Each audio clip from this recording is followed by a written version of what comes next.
Саламатсызбы? Саламатсызбы. Сиз теле алып баруучу болгуңуз келет.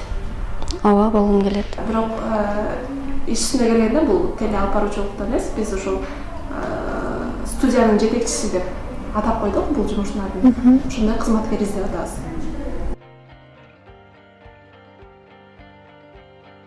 Биринчиден сизге бул жумуш туурасында айтып берейин, Өтө жоопкерчиликтүү жана маанилүү жумуш. Талаптар дагы абдан катуу. Кандай талаптар? Сиз мобилдүү болушуңуз керек, ыкчам жана тез болушуңуз керек. Көбүнчө отурууга сиздин убактыңыз жок болот. Сиз дайыма туруп иштешиңиз керек, чыдамкайлыгыңызды дайыма бизге көрсөтүп турушуңуз керек.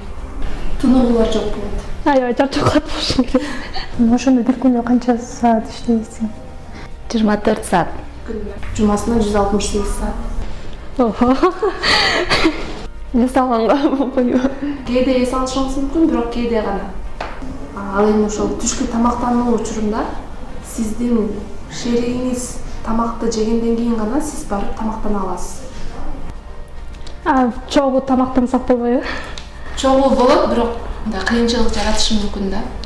Биринчи шеригиңиз тамактаныш керек. Кээде шеригиңиз менен түн бою иштешиңиз мүмкүн болот. Бул өтө го дейм. Уктабаган адам кантип иштемек эле? Сиздин жана шеригиңиздин ортоңуздагы байланыш, сезим бул өтө баалуу болуп саналат да. Ошон үчүн сиз иштешиңиз мүмкүн.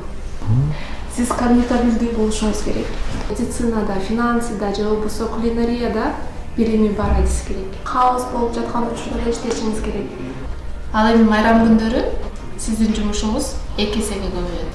Негизги талаптар ушул. Эми майына тууралуу анда сүйлөшөлү.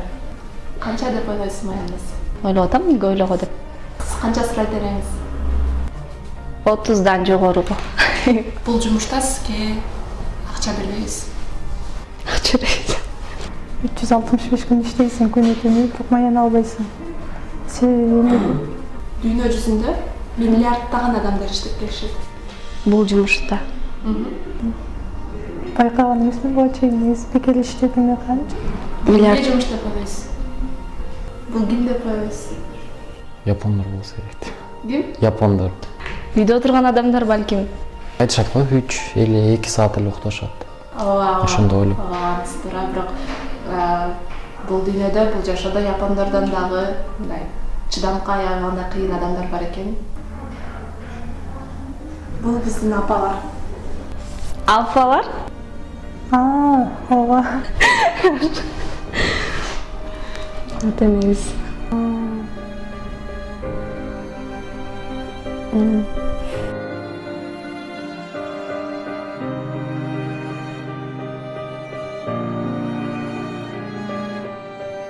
Ооба, чынында биздин апалар. Түнү менен уктабай чыгышат. Кетсе кеч түнү бою күтүп. Алар чынында байрамдашпайт. Биздин байрамдаганыбыз алар үчүн байрам. Апалар болгон убакта азыркы эме жашап аткан убагында сыйлай билиш керек. Мен да ошону түшүндүм. Апаң жок кызыктай, мындай башкача болот экенсиң, жүрөгүң эзилип.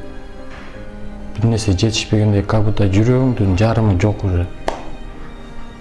Ошо апаларды сыйлай билип, эгерде апалар тирүү болсо, азыр барып кучактап, хотя жок дегенде бир жолу мен сизди сүйөм деп айтып коюш керек.